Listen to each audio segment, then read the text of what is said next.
Bonjour à vous et bienvenue. La méditation qui nous rassemble ce matin se concentre sur un fondement essentiel de la vie de foi, la nature et la puissance de la parole de Dieu. Nous prendrons pour ancre de notre réflexion un passage d'une densité et d'une clarté exceptionnelles tiré de l'Épître aux Hébreux. Comprendre la véritable nature des Saintes Écritures est une démarche d'une importance stratégique capitale pour votre marche quotidienne avec Dieu. En effet, la Bible que vous tenez entre vos mains n'est pas un simple recueil de textes historiques, un code moral ou un livre de sagesse humaine.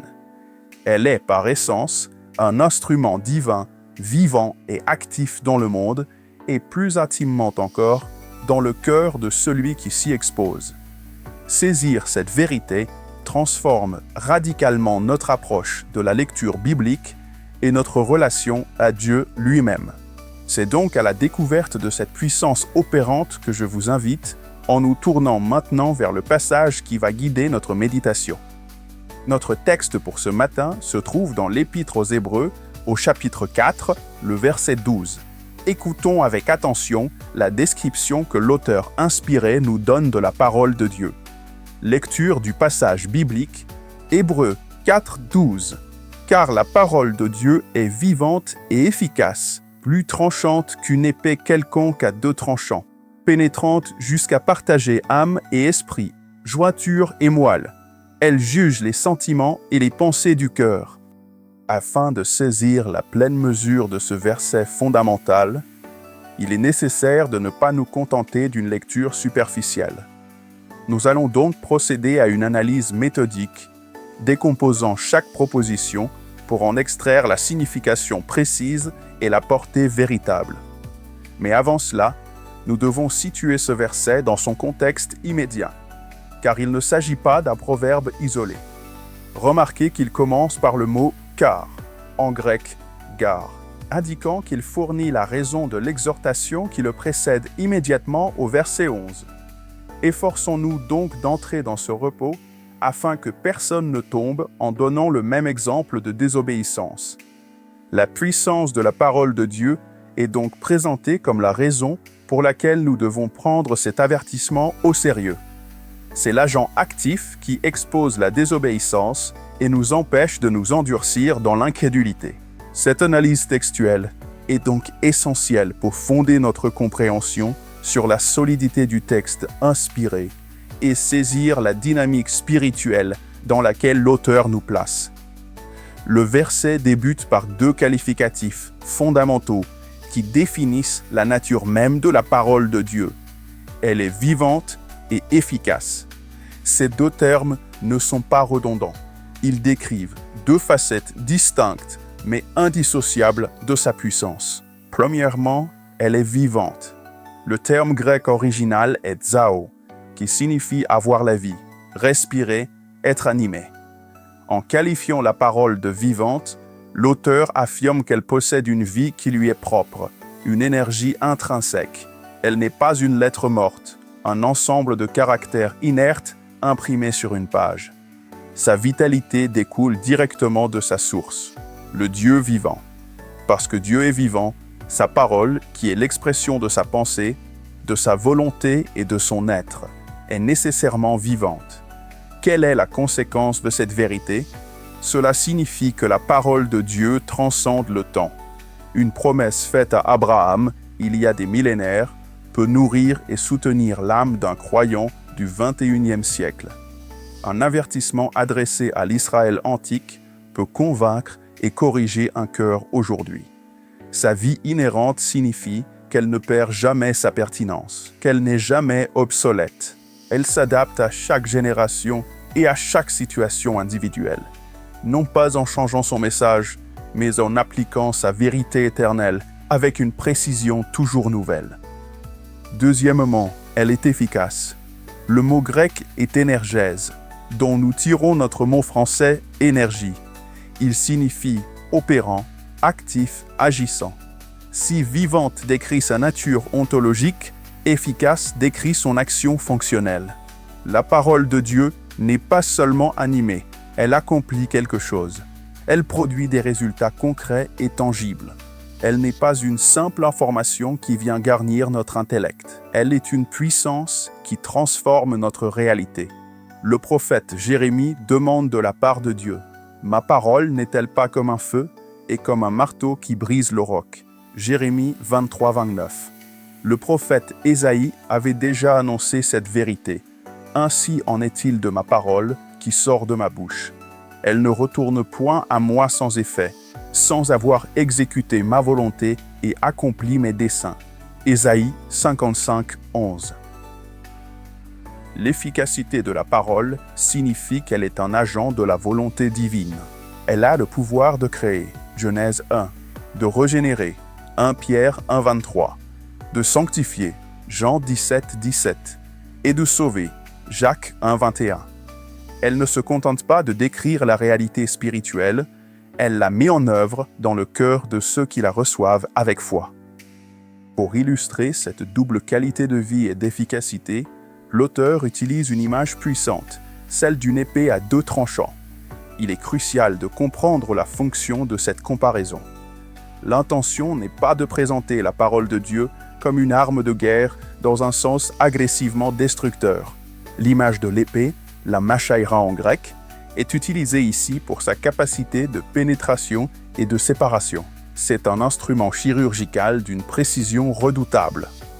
Le qualificatif plus tranchante, tomoteros, suggère une capacité de coupe supérieure à n'importe quel instrument forgé par l'homme. Rien ne peut lui résister. Elle ne s'émousse jamais et ne rencontre aucun obstacle qu'elle ne puisse traverser.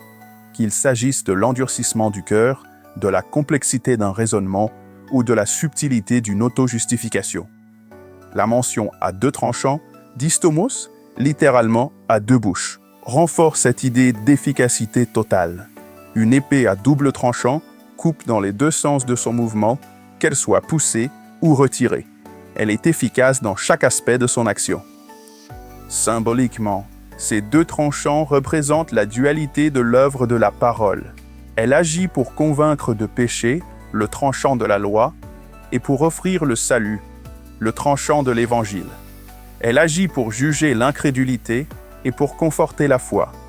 Elle a la capacité de retrancher le mal qui s'est enraciné en nous, mais aussi de définir et de graver en nous la justice et le bien. Elle ne laisse aucune zone d'ombre, aucune échappatoire. Son action est complète, disséquant à la fois le visible et l'invisible, l'externe et l'interne. Cette image prépare l'auditeur à comprendre la profondeur à laquelle l'action de la parole va s'exercer. Une profondeur que la suite du verset va maintenant détailler. Ici, l'auteur décrit l'étendue et la profondeur de l'action de cette épée spirituelle. L'action est double, pénétrante et capable de partager ou de diviser. La parole de Dieu ne s'arrête pas à la surface de notre être, à nos comportements visibles ou à nos paroles. Elle pénètre au-delà de ce que notre propre introspection peut atteindre, au-delà de ce que la psychologie humaine peut analyser. Elle atteint les recoins les plus secrets et les plus intimes de notre personnalité. Pour illustrer cette profondeur, le texte utilise 2 paires d'expressions, âme et esprit et jointures et moelles. Âme et esprit, cette première paire concerne la dimension immatérielle de l'être humain. L'intention n'est pas d'enseigner que la parole opère une séparation littérale entre 2 substances distinctes. Dans le langage biblique, l'âme, psyché, fait souvent référence au siège de nos émotions, de nos désirs, de notre volonté, ce que nous pourrions appeler notre vie psychologique ou naturelle. L'esprit, pneuma, quant à lui, désigne la facette de notre être capable d'entrer en relation avec Dieu, notre conscience spirituelle.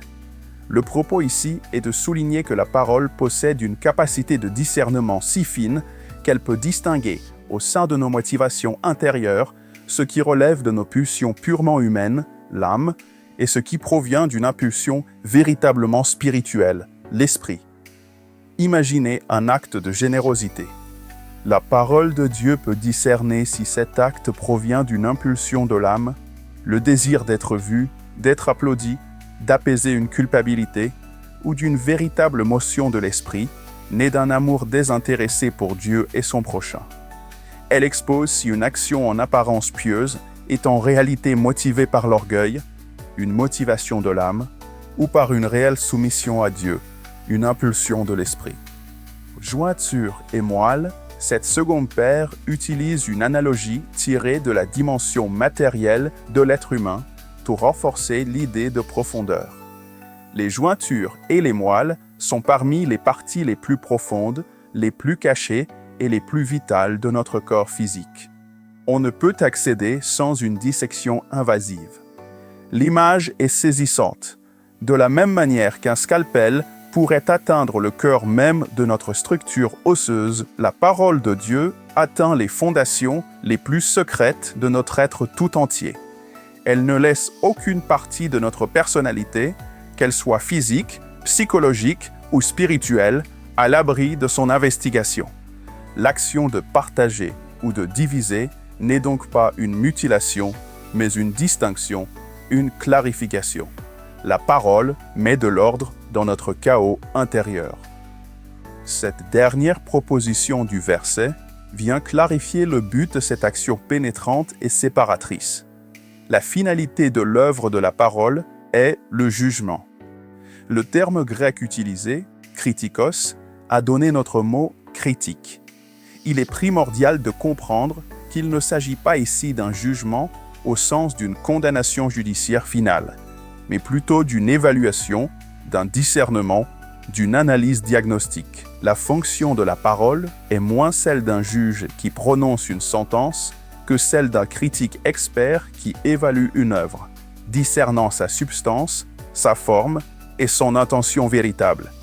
Elle est capable de porter un jugement de valeur précis et infaillible sur le contenu de notre vie intérieure. Les objets de ce jugement sont les sentiments et les pensées du cœur. Les sentiments, grec enoia, désignent plus précisément les intentions, les desseins, les projets qui se forment en nous. Ce sont les motivations profondes qui animent nos actions. Les pensées grecques antimésis font référence à nos raisonnements, nos réflexions, nos délibérations intérieures. La parole de Dieu ne se contente donc pas d'évaluer nos actes, elle remonte à leur source. Elle expose pourquoi nous faisons ce que nous faisons. Elle révèle les intentions cachées derrière une parole aimable, les raisonnements tortueux qui justifient un compromis, l'orgueil qui se dissimule derrière un acte de service. Tout cela se passe dans le cœur, qui, dans la pensée biblique, est le centre de commande de la personnalité. C'est le moi véritable. En conclusion de cette analyse, Hébreux 4.12 présente la parole comme l'agent divin qui nous empêche de nous reposer dans une fausse sécurité. Elle est l'instrument qui expose l'incrédulité et la désobéissance, en sondant notre être jusqu'à sa racine. C'est cette œuvre diagnostique qui nous prépare à la vérité solennelle du verset suivant. Nulle créature n'est cachée devant lui, mais tout est à nu et à découvert aux yeux de celui à qui nous devons rendre compte. Hébreux 4.13. La parole fait sur terre, dans notre conscience, le travail de mise à nu qui anticipe notre comparution finale devant Dieu. Après avoir disséqué la mécanique interne de ce verset, il nous est maintenant possible et nécessaire d'élargir notre perspective. L'analyse textuelle rigoureuse nous a fourni les fondations, mais c'est en situant ces vérités dans le cadre théologique global de la révélation biblique que nous en saisirons toute la portée et l'harmonie. Les attributs de la parole décrits dans ce passage ne sont pas des caractéristiques isolées. Ils découlent de la nature même de Dieu et de son plan de rédemption pour l'humanité. Le concept fondamental qui sous-tend Hébreux 4.12 est celui de la parole comme principal moyen de la révélation de Dieu. Si Dieu avait choisi de rester silencieux, il nous serait à jamais inconnaissable dans sa nature et ses desseins. Mais Dieu, dans sa grâce, est un Deus loquen, un Dieu qui parle, qui se fait connaître. La parole de Dieu, dans son ensemble, est cet acte de communication par lequel le Créateur se révèle à sa créature. Le fait qu'elle soit vivante n'est donc pas une simple métaphore poétique. C'est une conséquence théologique directe. Parce que Dieu est personnel, conscient et vivant, Sa parole est l'émanation de sa vie. Elle porte en elle l'empreinte de son auteur. Elle n'est pas un simple code de loi impersonnel ou un ensemble de propositions philosophiques abstraites. Elle est le témoignage d'une personne qui s'adresse à des personnes. Cette révélation est à la fois propositionnelle, elle nous communique des vérités objectives sur Dieu, l'homme, le salut, et personnelle. À travers ces vérités, elle nous met en relation avec Dieu lui-même.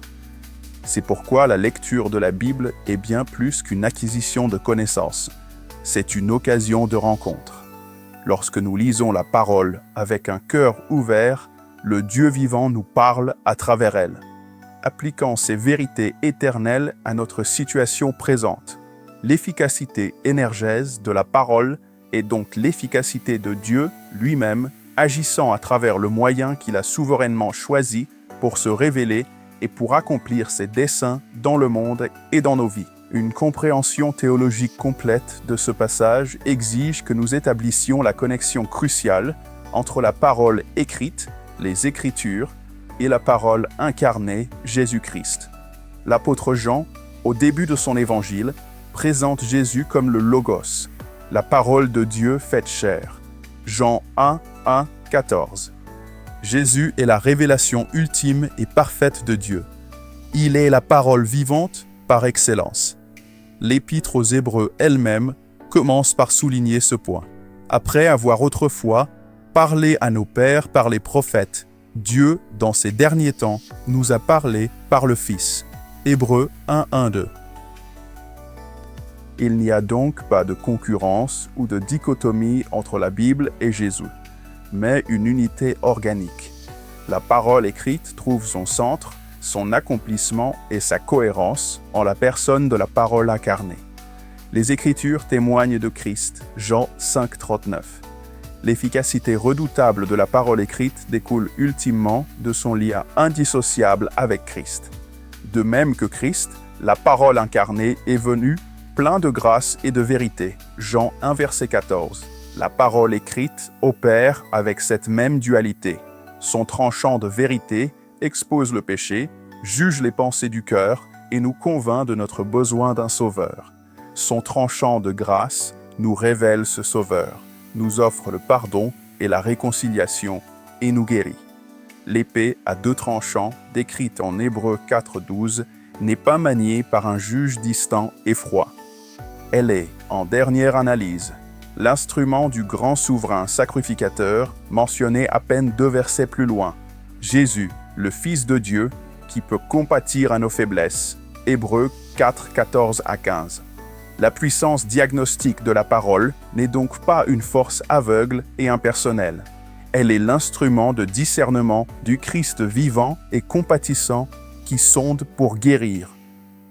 De cette analyse découlent logiquement 2 doctrines capitales pour la vie chrétienne, l'autorité et la suffisance des Écritures. L'autorité.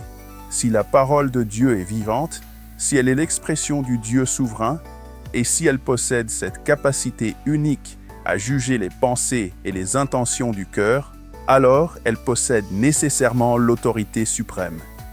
Elle n'est pas une opinion parmi d'autres. Elle est la norme par laquelle toutes les autres prétentions à la vérité doivent être évaluées.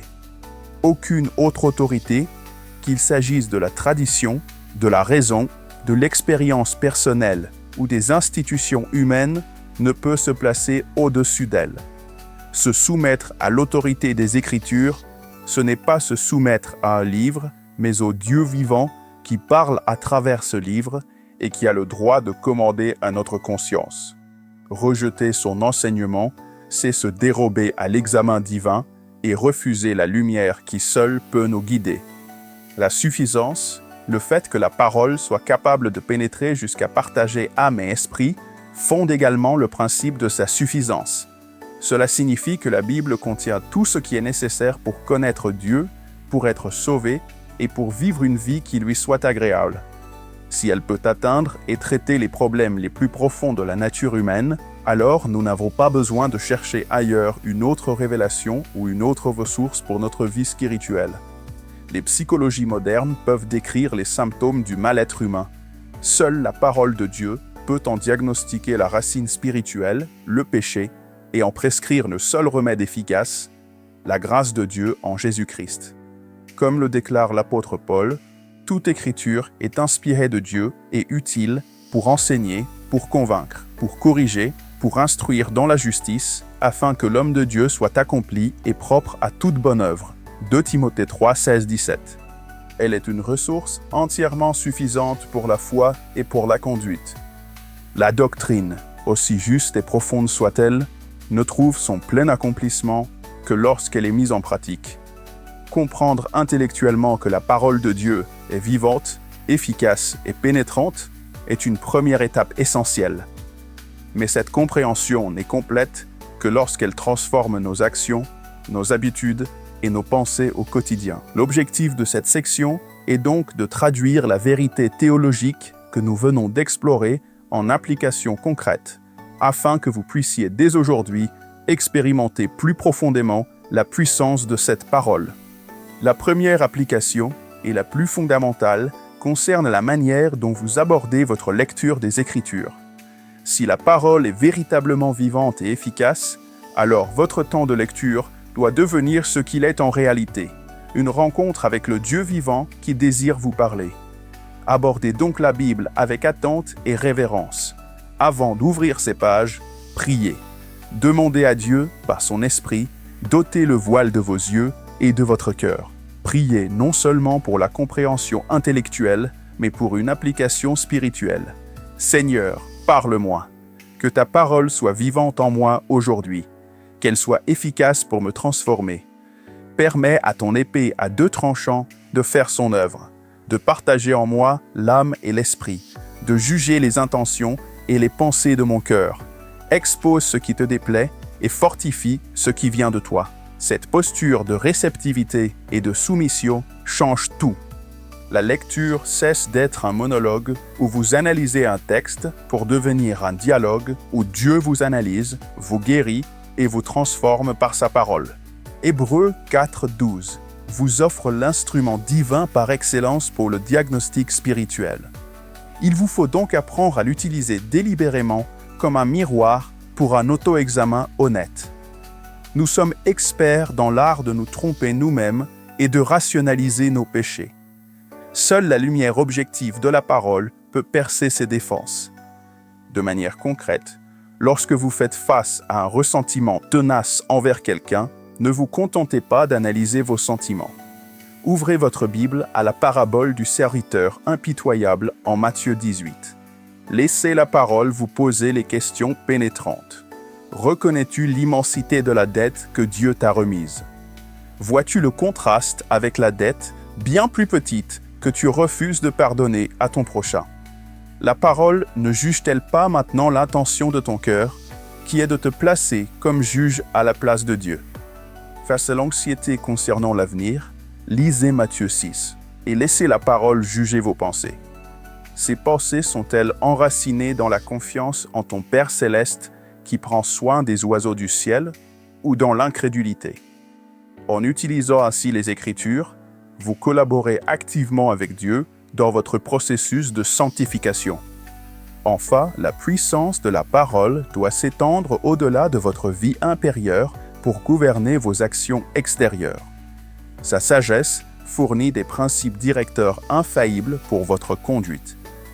Dans vos relations interpersonnelles, avant une conversation difficile, méditez sur Éphésiens 4, 29 à 32 pour que vos paroles construisent plutôt qu'elles ne détruisent.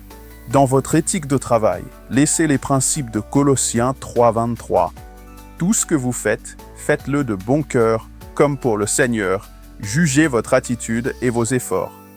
Face à une décision financière importante, soumettez vos projets aux principes de gestion et de générosité que la parole enseigne, en vous demandant si vos intentions sont de servir Dieu ou mammon.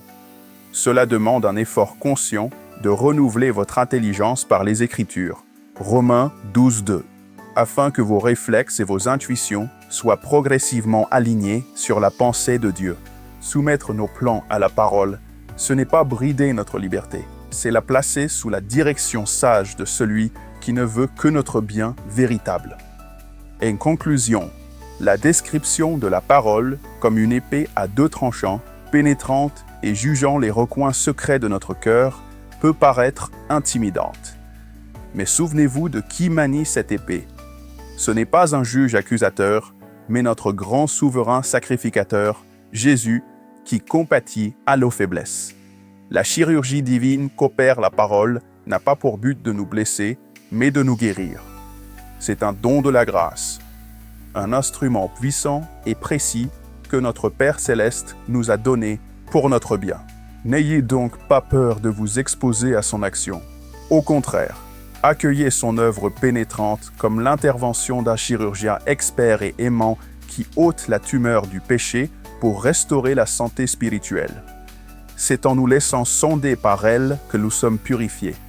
C'est en nous soumettant à son autorité que nous trouvons la vraie liberté. Faites de la parole de Dieu le premier et le plus important pas de votre journée.